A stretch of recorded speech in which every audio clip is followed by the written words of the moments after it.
if you're looking for the source of a lost civilization, I don't think you can go wrong with trying to understand the place that the Denisovans have in our own ancestry and history. There are megalithic monuments, mound complexes, pyramids all over the world that seem to be focused on one or other of the key stars of Cygnus. It's there at Göbekli Tepe, it's there in Egypt with the Great Pyramids, it's there in the Native American mound complexes in America, it's there in Britain with various megalithic stone circles and sites, and in other places around the world, you know, in the Pacific, for instance, it's been found as well. And also, this seems to be associated with the fact that Cygnus, for about 5,000 years in any one precessional cycle, coincides through the act of precession, the movement of the stars, with the area around the northern celestial pole. Hello and welcome to the Truth, Health, Freedom podcast. I'm your host, Alan Burton, and today's very special guest is author Andrew Collins. Andrew Collins was born in 1957 in Bedford, England, and he is a science and history writer, the author of many books that challenge the way we perceive the past. These books include From the Ashes of Angels, Gods of Eden, Gateway to Atlantis, Tutankhamun, The Exodus Conspiracy, The Cygnus Mystery, Göbekli Tepe, Genesis of the Gods, and his latest book, which is why he's here today, and that's called The Cygnus Key. So welcome, Andrew Collins. Hello, Alan. Yeah, good to be here. Now, that's not the full title of the book, is it? You've actually got a longer title, but I decided not to say it because I knew I was going to trip over my words. But since you're the writer, you've practiced this. What's the full title of The Cygnus Key? Yeah, it's the Cygnus Key.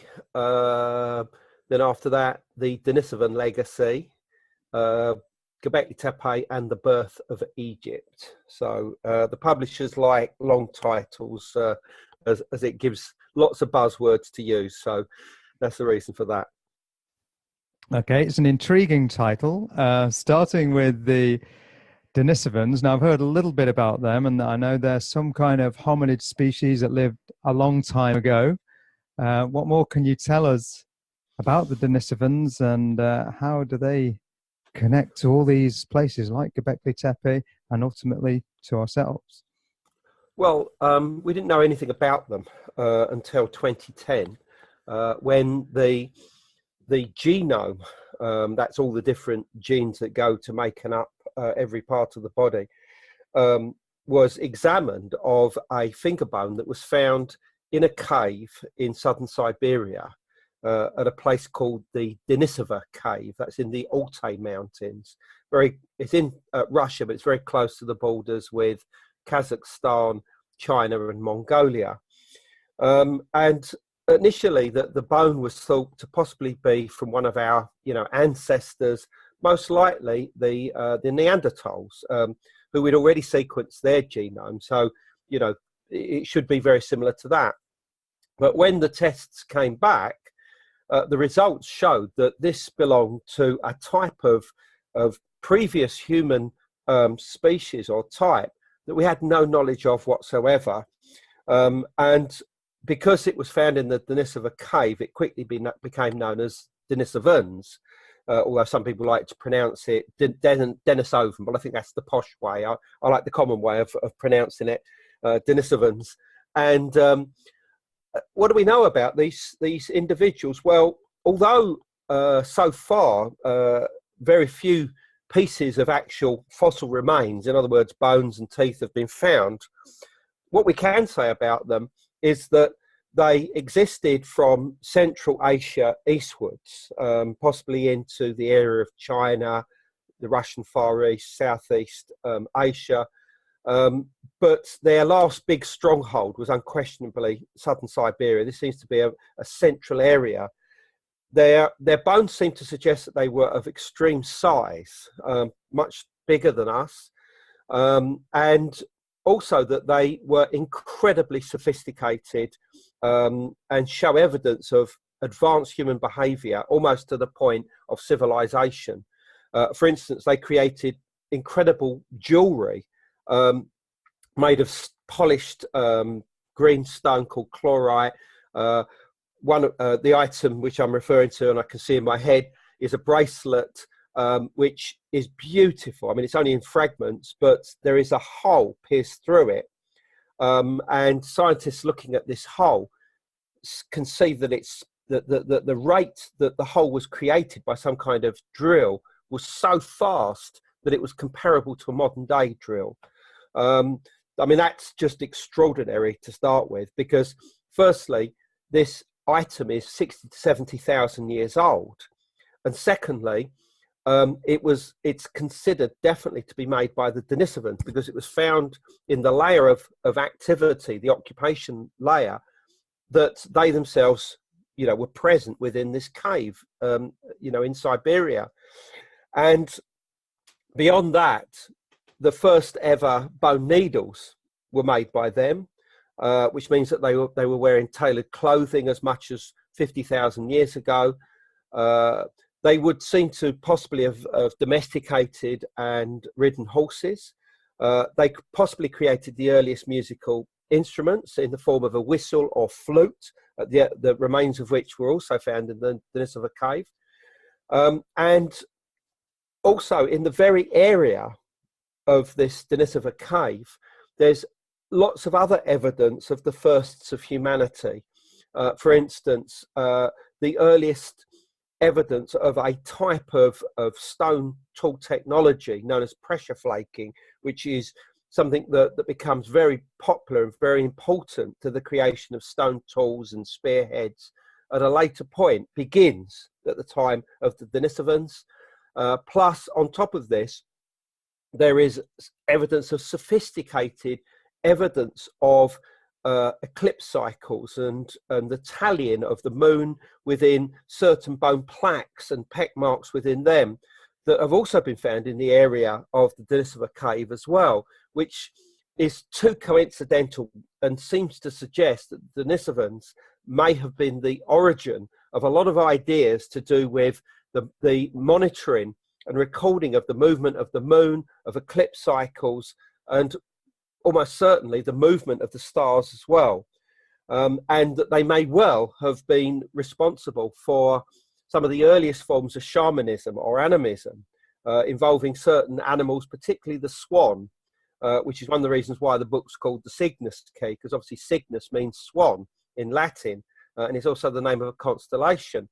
And strong evidence of swan animism and strong ancestry has been found in the same area, which almost certainly was the genesis point of a lot of ideas that then spread out westwards into Europe, southwards into India and the Indian subcontinent, southeast into places like Indonesia, Melanesia, Australia, and northeastwards into the Russian Far East. And then eventually, obviously, across the land bridge into the Americas, where we have evidence of modern human populations with DNA ancestry, with Denisovan ancestry. And this is something that we find in a number of different populations around the world, although almost exclusively to the east of the area of Central Asia and the area of southern Siberia. In other words, when our ancestors first left Africa and pushed their way very gradually eastwards through Southwest Asia into Central Asia, they would have encountered these Denisovans for the first time, possibly around 50,000 years ago, and interbred with them, and then carried their genes, their DNA, their ancestry eastwards into every part of the world, to the east of there, basically. Because although there's plenty of Denisovan DNA in the east, there's none in the west. There's none west of Central Asia. There's none in Europe at all, none in Africa. And this tells us that the result of the spread of this ancestry is our ancestors coming into contact with the Denisovans, interbreeding with them and moving east.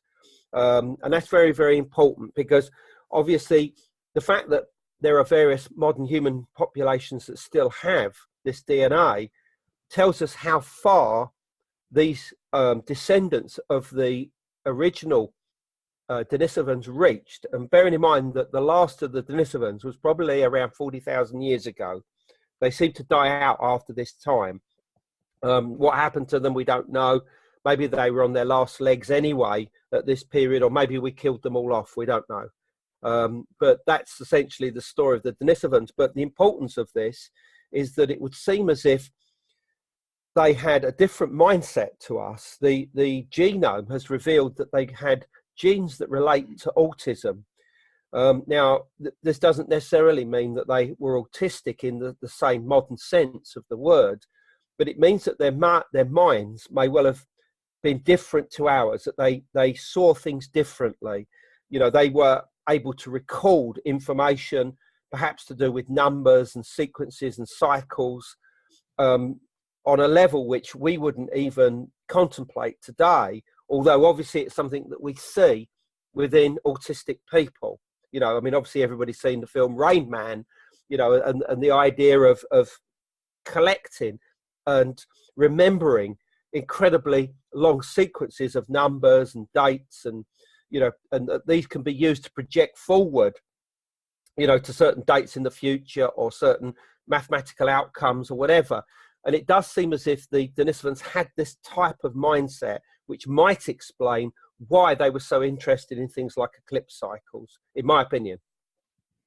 Wow, so much to dig into there. I mean, you mentioned the numbers and the kind of almost akin to an autistic savant.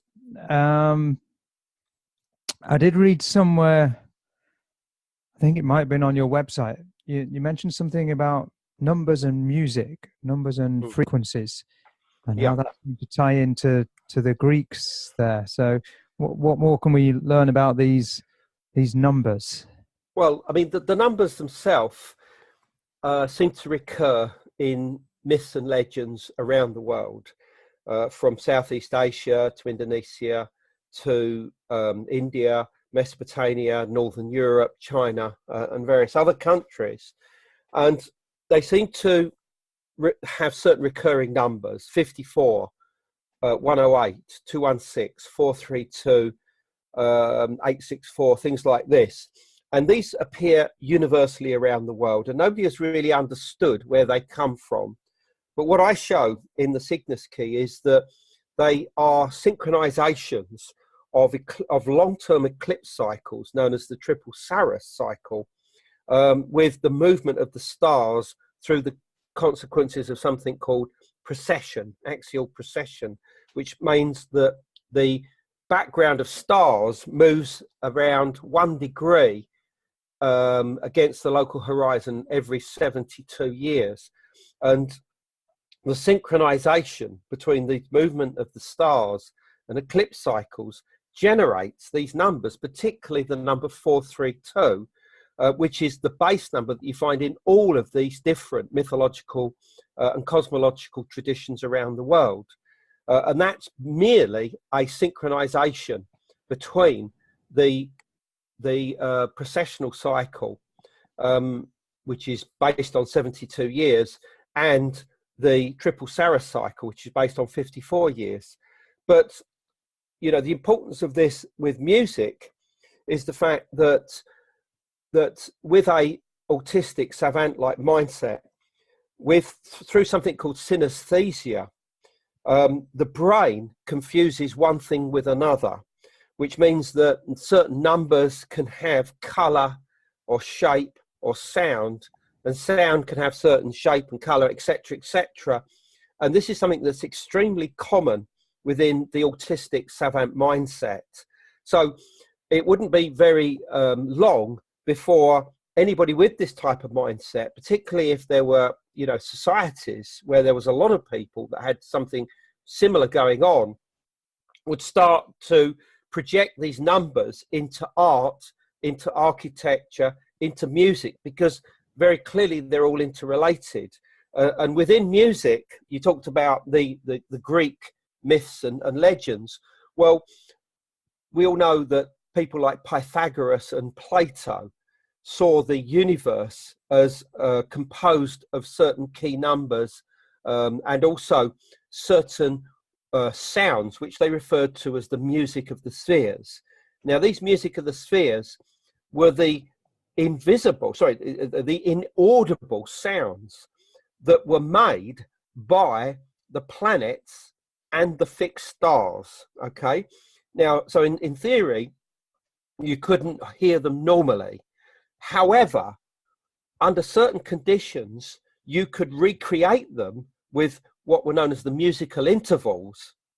And these could then be played on instruments or replicated within architecture, within resonant sound, with acoustic sounds, acoustics, and that these musical intervals had certain ratios or proportions, and the most important of which was a 4:3 ratio or a 3:2 ratio, both of which are merely inverse forms of each other as far as musical intervals and mathematics are concerned. And these musical intervals I've been tracing and seem to be associated with these key numbers, and they're found all over the world. They're found at Göbekli Tepe, for instance, in southeast Turkey, which dates to around 11,500 years old. I mean, the enclosures seem to have a very specific 4:3 ratio in their design, which I, show and demonstrate and illustrate in the book. And these same key proportions or ratios are found also within the grand design of the geometry of the pyramid field at Giza, where we have the Great Pyramid. And they're found also within certain musical instruments. I mean, for instance, in southern Siberia, the very area where the Denisovans were and seem to have passed on the gifts of advanced human behavior, perhaps even civilization, is that there's an instrument there called the komis. And this is a stringed instrument, and it is strongly believed that musical instruments are the key to the sound that it produces, and these are related to the 4:3 musical interval, which is referred to as a perfect fourth. And it doesn't matter what octaves are played. The most important thing with the instrument is that it has this perfect fourth musical interval, and the actual body of the instrument is often 4:3 in shape, this ellipse, which is exactly the same design as the enclosures at Göbekli Tepe. And I'm pretty certain that the enclosures at Göbekli Tepe were originally constructed with sound acoustics very strongly at the root of their shape and construction. Okay, so you're not just talking vibrational acoustics on a level that we can't discern. Are we talking acoustics on a level that we can discern with our own ears? Modern humans. Yes, yeah. I mean, through either the use of musical instruments or the human voice, of course. I mean, the other place where you find that the 4:3 perfect fourth musical interval is within the megalithic chambers of Long Barrows in the UK. A lot of work's been done in these, and the 4:3 ratio, not only in shape, but also in the actual perfect fourth musical interval, has been noted here as well, as if that it was important. So this seems to be something that was universal, and I think a lot of these ideas are extremely ancient. I mean, quite clearly they were there at the time of Göbekli Tepe, 11,500 years ago, but I think this is quite young. I believe that these ideas probably at least go back 20 to 30,000 years to some of our own earliest ancestors living in southern Siberia. But I believe, and I think that more and more evidence will come out to do with this, is that these ideas probably originated with the Denisovans, who, as I said, had quite a strange mindset, which would almost be, savant in quality. Okay, and what do you think the actual purpose? Because it's a lot of effort to put these ratios into the architecture. What would be the purpose of that? What would be the benefit of that? Well, that's the million-dollar question at the moment, I think, and it's one which I actually, in my own head, have been trying to ponder over in the past few weeks, without any absolute answer at this point in time. Just a few clues and ideas that seem to be resonating through my mind. And firstly, why would you need to create such precision geometry and include mathematical numbers that crop up again and again and again? And I think the answer is that it's got something to do with connecting with something that already exists and that you believe you can only connect with if you use these numbers or these proportions or these ratios and keep repeating them. And why would you do that? Well, I think that it's got something to do with both time and space.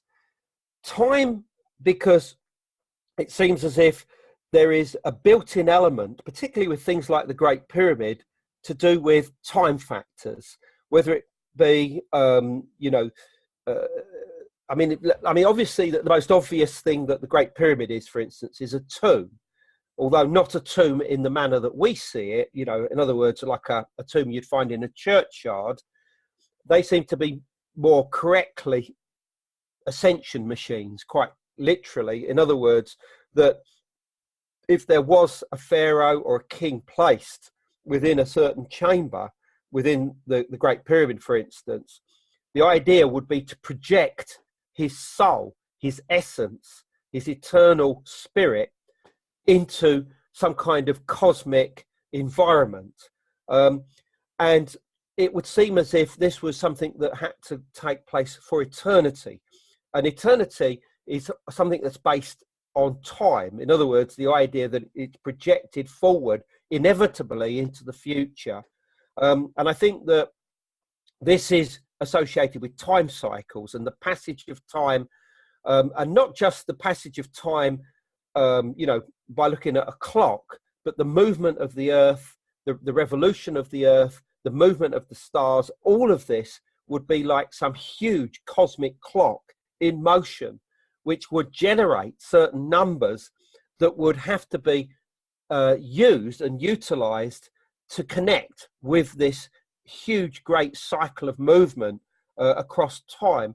So there is associated with that. And as far as space is concerned, I mean, as I say, I think it's to do with a connection between here and there, wherever there is. And what I show in the book is that all of these sites, all of these places have a similar association with a certain area of the sky. And that is primarily the Milky Way, where it splits in two and is marked by the constellation of Cygnus, the celestial bird or swan, also known as the Northern Cross. And we find that there are megalithic monuments, mound complexes, pyramids all over the world that seem to be focused on one or other of the key stars of Cygnus. It's there at Göbekli Tepe, it's there in Egypt with the Great Pyramids, it's there in the Native American mound complexes in America, it's there in Britain with various megalithic stone circles and sites. And in other places around the world, in the Pacific, for instance, it's been found as well. And also, this seems to be associated with the fact that Cygnus, for about 5,000 years in any one precessional cycle, coincides through the act of precession, the movement of the stars, with the area around the northern celestial pole. Now, today, that's marked by the star we call Polaris, or the pole star. But of course, this is something that's constantly in motion and has only been marking that position, that turning point of the heavens for the last, couple of thousand years. That position changes, as the turning point of the heavens gradually revolves around a circle in the sky because of actual precession. And Cygnus coincided with what we'd call the pole star, or the center of the sky, for around 5,000 years. The last time it did it was between about 16,000 BC and about 13,000 BC. And during this time, what this would have mean is that not only would have this celestial bird, this constellation as a bird, be seen to revolve around the center of the sky each night, but remember, with it would have been the Milky Way. So that would have turned around this same central spot in the sky like some incredible cosmic propeller revolving around the sky. And also, once every night, it would line up exactly north and south from the northern horizon right upwards to zenith above us and off into the southern sky. Now, that doesn't happen today. The last time that happened was around 13,000 BC. But when it did happen, it must have been an extraordinary sight for people to see. And I think that this had an incredible impact on the formation of early cosmologies and sky religions around the world. And it's something which we remember in myth and legend as this great tree in the north, like Yggdrasil in Norse mythology, that rises up into the air and splits into two branches, with an eagle or a bird sitting on the top of it. This is an abstract memory, I believe, of the Milky Way, and the fact that it used to rise up, from the extreme northern horizon up into the air right above our heads in the past. Where it would have split into was where the constellation of Cygnus would have been, exactly at the center of the sky. And I think this would have had a massive impact on us in the past. But it's something today that we would struggle to try and understand, because we don't see it every night. In fact, we don't even see the Milky Way. I've only ever seen the Milky Way stretch from horizon to horizon once in my life, and that was in a desert in Texas, where there was no light pollution. We can't go out into our back gardens and see this anymore, which is, very sad, of course. But I think what's significant, and we shouldn't forget, is that the ancients could see this. They didn't have light pollution in the same way. So to them, it would have had a massive impact on the way that they believed, their practices, what they believed about the soul and the spirit. Because the other important thing about Cygnus is that universally it would seem as if it was seen as a place of cosmic origin, and a place where the soul came from before incarnation, and a place where the soul would return to in death. And when I say the soul, it would actually take the form of a bird in many different countries around the world. What type of bird, what species would change. In some areas it was a swan, in others it was an eagle, in still others it was a vulture. For instance, around Göbekli Tepe, it would seem as if the soul bird was the vulture, which was a primary symbol of death and rebirth in the early Neolithic world. And there were still other birds around the world that are associated with the soul. Obviously, in Christian tradition, it's now the dove, for instance. That's just a latter day memory of this same idea that the soul takes the form of a bird to fly towards the afterlife. And this is an animistic belief, which we can now see as possibly originating in places like southern Siberia, the land of the Denisovans, as early as 20, 30,000 years ago, and most certainly much earlier than that. So that's in cycles beyond this period from 13 to 16,000 years ago, or 16 to 13,000 years ago. Yeah. Cycles prior to that, there is other evidence that's been uncovered that show this animism, that show this representation of the bird and the stars. As far as the Denisovans are concerned, it's early days. We didn't know they existed until 2010. What we can say is that they were far more sophisticated than the Neanderthals, who were themselves a lot more advanced than archaeology gives them credit for. And we may have learned a thing or two from them in our early days, particularly in Europe. But the Denisovans seem to have carved out their own physiology, their own mindset, their own cosmological ideas quite separately to everybody else. And I would say that there is a good chance that they were more advanced than our own ancestors, 50, 60,000 years ago. I think that as we were coming out of Africa and gradually, taking territories and moving from place to place, whether it be eastwards towards, Eastern Asia or westwards into Europe, that, we encountered these earlier types of human species, hominin, as they like to be, as the anthropologists like to refer to them. And we learned a thing or two from them. And it may even be, and this is what I sort of suggest in the Cygnus Key, is that the gift of civilization may well have come from the Denisovans in particular. Okay, so it's not this arrogant kind of worldview that we've got where we might think we're the most advanced species that ever was, and that these other hominin species that have now become extinct, they were primitive and we were more advanced. And in fact, it was that we had a thing or two to learn from them, and we didn't just learn from them, but as you say, we even bred with them. And I wanted to ask you about the percentage, because I've read that non-Africans, so anyone that's not African, has about 4% DNA of Neanderthal. What kind of percentage are we talking of these people who have some Denisovan ancestry? Yeah, this is an interesting thing, really. Firstly, as far as Neanderthals are concerned, it's generally between about 2 to 3%. The chances are that if I went to, one of these ancestry, DNA companies today, they would give you a printout of what your DNA was. And I personally, because my background's European, would probably have about 2% Neanderthal. That's what I would expect. You can have 3%, perhaps as much as 4%, as you suggest.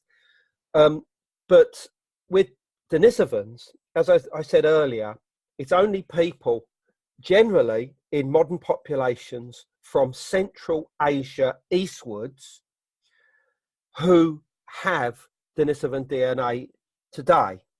Now, this can be as little as, obviously, 1% or even less, of course, up to around 5 to 6%.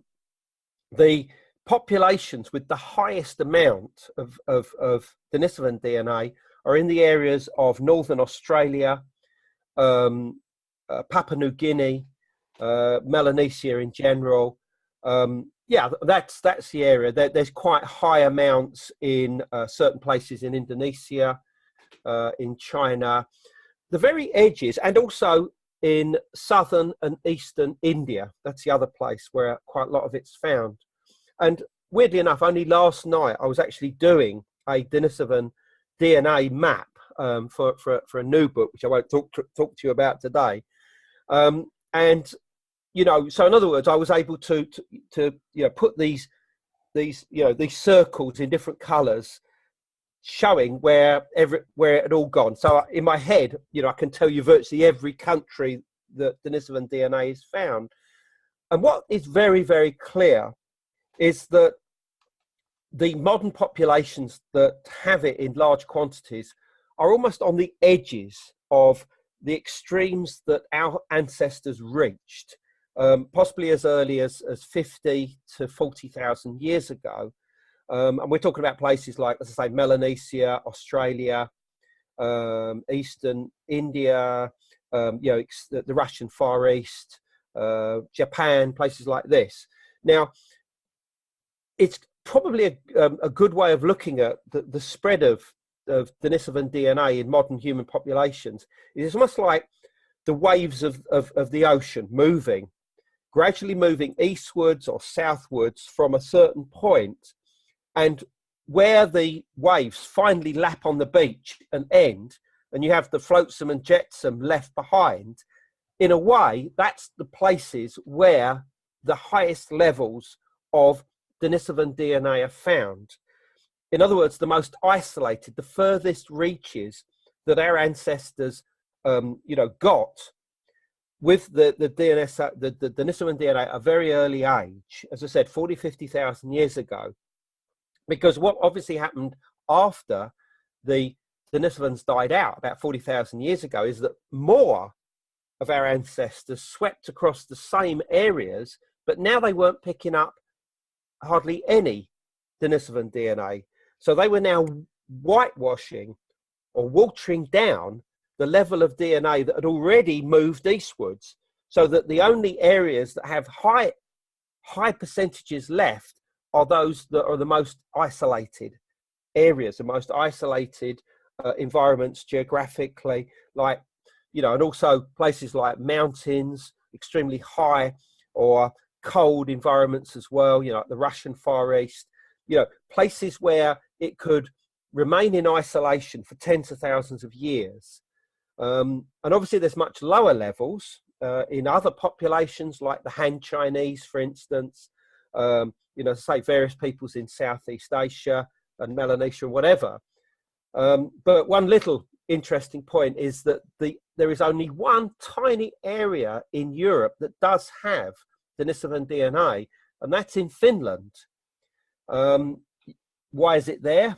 The answer being is that there's a relationship between an Asiatic origin, which is something like about 6% in Finnish people, mostly associated with the indigenous peoples called the Sami, and that they obviously had moved probably from North Asia over the top of the Ural Mountains into Finland, bringing with them just a little bit of Denisovan DNA. So that's the only place so far in Europe that we have any Denisovan DNA. That's interesting. You mentioned the Sami there. You mentioned that the Denisovans were in Siberia. We've mentioned shamanism earlier. I was wondering, are there any cultural commonalities between these places where there is this higher percentage, where more of the DNA has survived? Have any cultural remnants survived that might indicate some kind of origin from the Denisovans, or at least an ancient? Yeah. Well, I mean, the most obvious thing, although this can be quite controversial, is obviously language. We have up to 400 Indo-European based languages, which some theories suggest come from just 3 root languages, which is Tungusk, Mongolian and Turkic, which themselves may be derived from a proto-language which is referred to as Altaic. And of course, Altaic refers to the Altai region and the Altai Mountains, which of course is where the Denisovans were at least. So, that's one particular cultural inheritance, perhaps. But then, of course, the question immediately becomes, and it's certainly one that I'm looking at as well, is, well, hold on, how comes there are Indo-European languages in Europe and there's no DNA of Denisovans there? Well, the answer to that is that the Denisovans didn't only interbreed with our own ancestors, but they also interbred with Neanderthals as well. This is a fact. I mean, the Neanderthal bone was found inside the Denisova Cave that showed evidence that the ancestors of this individual had interbred not just with Denisovans, not just with humans, but also with another human type, which we don't know what it is yet. I like to refer to it as species X. It could be Homo erectus, it could be Homo Heidelbergensis. But, anyway, the importance is that some of our people, some of our ancestors who were also carrying Neanderthal DNA as well, met the Denisovans and may not have interbred with them, but may have been, how can I put it, in their service. In other words, they may have interacted with them, but not interbred with them. And these people carried those ideas back westwards into places like Southwest Asia, into Europe, and obviously into other parts of the world as well. That is the only obvious explanation why you have a lot of cultural traits, which in theory, could have come from the Denisovans, but seem to be divided by the fact that we haven't got massive amounts of Denisovan DNA in Europe. In other words, this is more to do with the mix of these various different types of hominin in the past, some of whom were interbreeding with each other, and some of whom clearly weren't. In other words, the picture is a lot more complicated than simply us careering through, the Central Asia, interbreeding with whoever we want, and that's the answer to everything. It isn't. It seems as if elitism may have formed an important part of this as well. In other words, there were those human groups that had knowledge and culture and cosmology and ideas that did not interbreed with other human groups, maybe just down the road. And of course, this is something that elitism does form during the Upper Paleolithic. It's actually part of a theory known as the complex hunter-gatherer.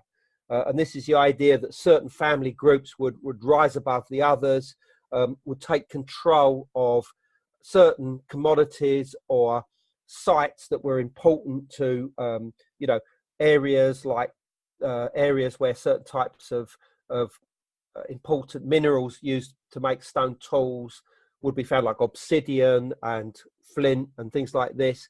Areas where fish would jump out of water, could be easily catched on river, things like this. Entrepreneurial ideas that formed elitism at a very early point, which also may have been based upon genetics as well. And I think that this is something that needs to be taken into consideration as well. So almost the ancient roots of, say, royalty, or the ancient roots of racism, or any of those things. It. Absolutely, all of it. Yeah, and obviously things like mafia. The whole concept of family groups like the mafia.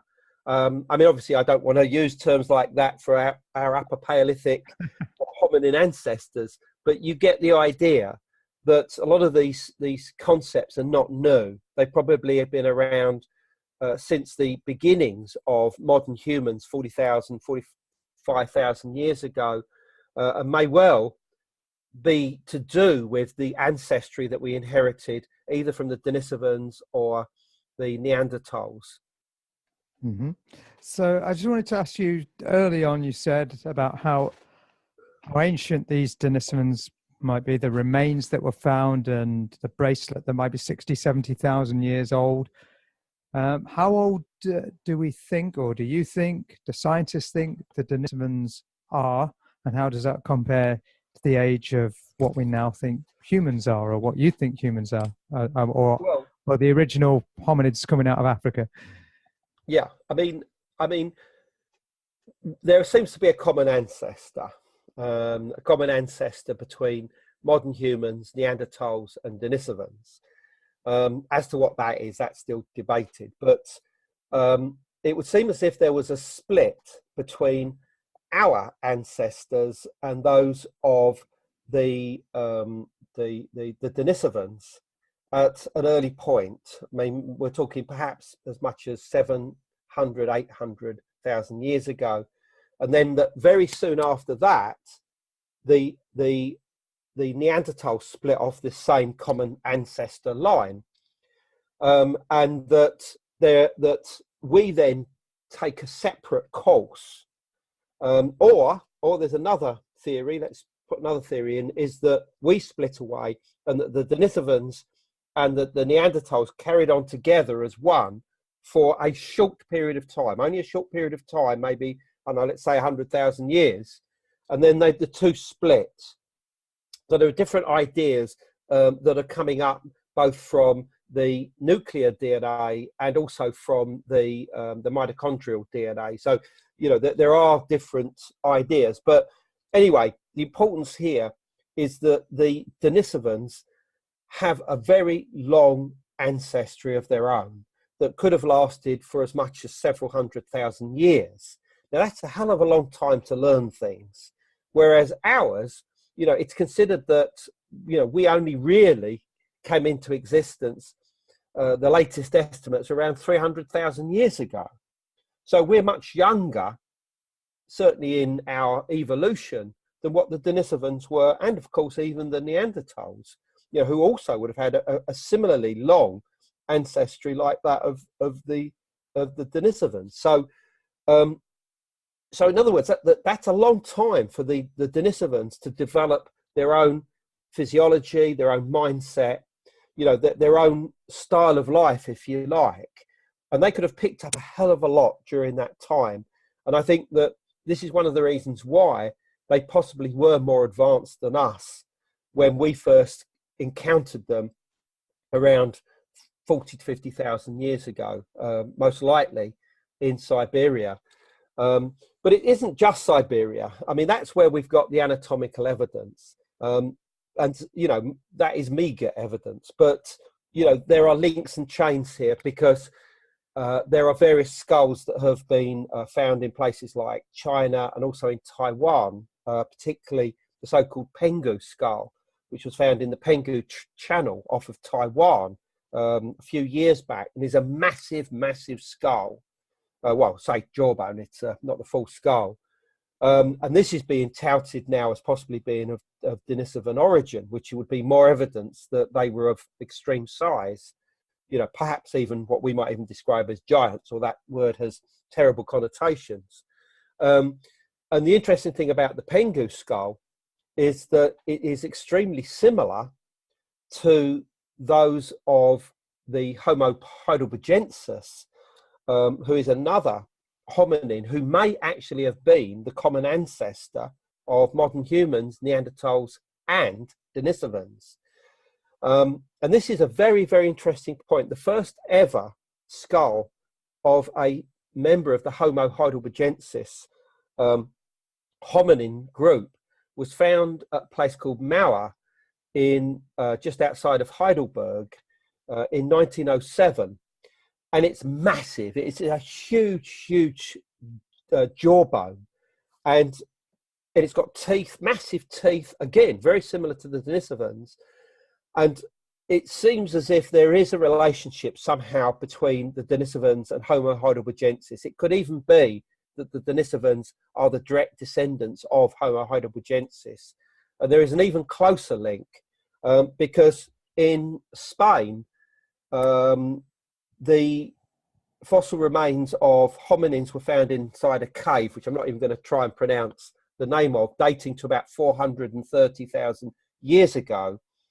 And these had always been considered to be Homo Heidelbergensis, and it was believed that in Europe, Homo Heidelbergensis eventually evolved into Neanderthals, so that any DNA from these fossil remains in Spain should be closer to Neanderthal, which they already had the genome and the mitochondrial DNA for. But when the test results came back, it showed that they were closer to Denisovans than they were to Neanderthals. And this completely threw everybody because, this shouldn't be it. This is in Europe. But I think the clue here is in the Homo Heidelbergensis, because even though in Europe, Homo Heidelbergensis is, generally no more than about 1.5 meters in height, which is quite similar to that of Neanderthals and things like that. In southern Africa, where other Homo Heidelbergensis human remains have been found, they can often be over 7 feet tall. In other words, well over sort of 2 meters 15 in height. And that, I think, is a very important clue as to the origins of the Denisovans. I am certain there is a relationship between them and Homo Heidelbergensis and their extreme size, which I believe is something that we will find more and more evidence of, particularly in America, where you have so many hundreds, if not thousands, of accounts of giant bones being found. And although many of these can be dismissed as fantasy or hoaxes or whatever, there are many academic reports of the discovery of oversized human remains being found of 7 feet, 7.5 feet. And this is something that myself and my colleague Greg Little have been looking at for a good few years. And the next book that we're doing, which is going to be part 2 of all of this, will be looking about the influence of the Denisovans when they reach America. So that's an ironic name, Little, when he's investigating giants. Well, he is, yes. No, I mean, no, he's not. That is his name. but he himself has a small part Native American. And what's so interesting is that there are various Native American, First Peoples who are now showing evidence of Denisovan DNA, and this is something that is intriguing, and we're looking at each of those different tribes to find out what relationship they might have to the fact that they may have some kind of Denisovan ancestry, and this is proving a very, very interesting exercise. So the giants of legend and myth, would this suggest that they weren't all myth after all, and they weren't just made up, that these myths and legends came from real encounters with real beings of unusual size? Yeah, definitely. I mean, the trouble is that when particularly us in Europe, when we think of giants, we think of things like the giant and the beanstalk story. Sort of giants, sort of 30, 50 feet tall or something like this. And it just puts a really ridiculous slant on it all. But there are giant legends all the way around the world, and they don't have to be that type of size. I mean, we're just talking about oversized people, maybe 7 feet, maybe maximum 8 feet tall. And in the area where the Denisovans were, in the Altai Mountains, and just to the north of there, in the Western Sayan Mountains, there are very specific legends to do with this giant race, this giant population that existed in that area, that it says gifted to humanity a number of firsts, including architecture, the construction of monuments, irrigation, the earliest irrigation, the creation of the earliest bridges, the earliest megalithic monuments, the earliest music instruments, again, I mentioned this earlier, and a number of things, and that they were the ancestors of clans and tribes that still exist in the region, particularly in the area of Circassia and Tuva, places like this. I bring all this out in the book, and I suggest very strongly that this is a memory of interbreeding and interaction with either Denisovans or their hybrid descendants at a very early date.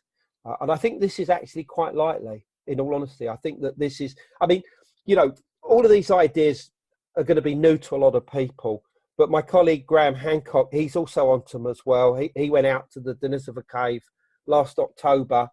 He's writing a book at this very moment, which will also feature them in great detail. And a number of the things I'm saying today will also come out in his book when that appears at the end of this year. And I know that some of my other contemporaries are also hotly on the case of the Denisovans right now. It is the next big thing.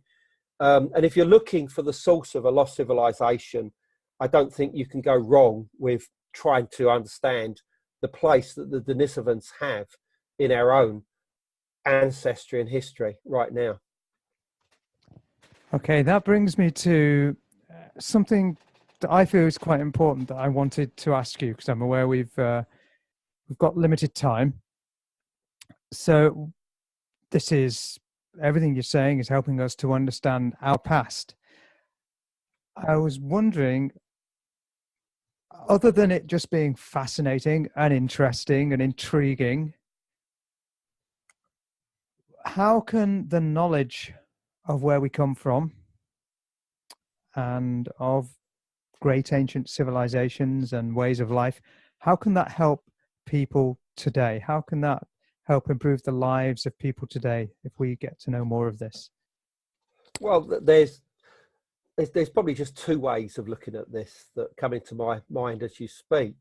One is the fact that it's the barriers and divisions that we've created because of race and colour and creed seem to pale away into insignificance when we look at the fact that a lot of who we are may well have actually come from our hominin ancestors, as opposed to, individual races of human beings.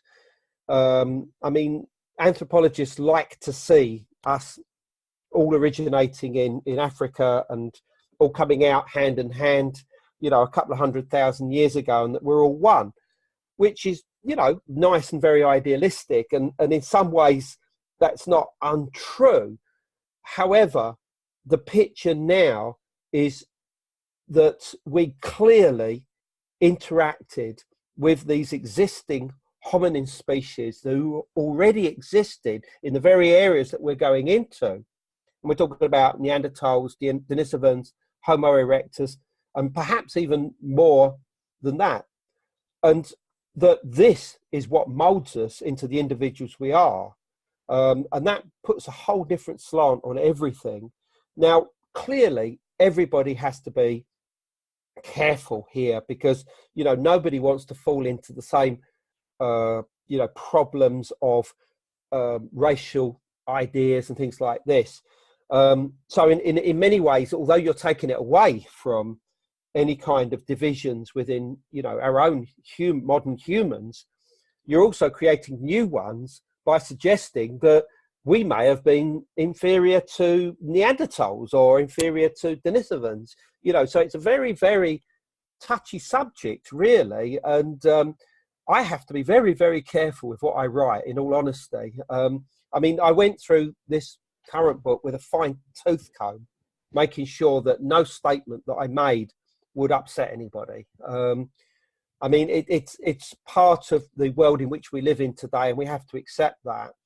And, anthropology has been something which has been much maligned in the past, 70 odd years, obviously because of the atrocities of things like the Second World War and things like that. And if it hadn't have been for genetics and genetic anthropology, I think that a lot of what we're saying today would almost be impossible. What they've done is brought back anthropology as showing it to be a very important area of study, particularly the Max Planck Institute of Leipzig in Germany. It's done all of this work into the genomes of the Neanderthals, Denisovans, etc. I mean, the advances that they're making in our understanding of our relationship to our hominin ancestors is just incredible, and allows us to say a lot of things again now that could have been taboo just 20 years ago. Hi, it's Alan here. Apologies for the interference on Andrew's line there. At that point, I did actually have to interrupt him midway through part 2 of his answer to that question. Because of all the interference on the line. He was starting to sound like a Dalek. So I just asked him to unplug his mic and speak directly into his computer mic. So there might be a slight sound difference on the last few minutes of this interview, but at least you'll be able to hear Andrew very clearly. So without further ado, I'll hand you back to Andrew Collins. Right. Well, the second way of looking at things is that the more we're understanding about this sacred geometry, the mathematics involved with it, the origins of these key numbers like 432, 108, 216, that crop up again and again, either in fractionalizations of themselves or in multiples of themselves, seems to give us this sort of universal idea that there's something bigger going on, that the ancients were aware that these numbers and our relationship to them was very, very important and was something which connected them with some kind of, I don't know, process that was both related to time and space that, in my opinion, relates to some kind of almost like an eschatonic point in the future. Now, I don't want to talk in terms of prophecies or whatever, but it's almost as if the ancients looked forward as much as they looked in the past, their history, that they felt connections with the future. And I'm not sure why they did that. And I'm trying to work out what's going on now. I mean, you have things like the Mayan monuments that seem to reflect a future date of 2012 and the end of cycles. Well, it's something like that, but there's something bigger, which seems to have been involved with the construction. I'm not saying these people knew something in the future that was about to happen.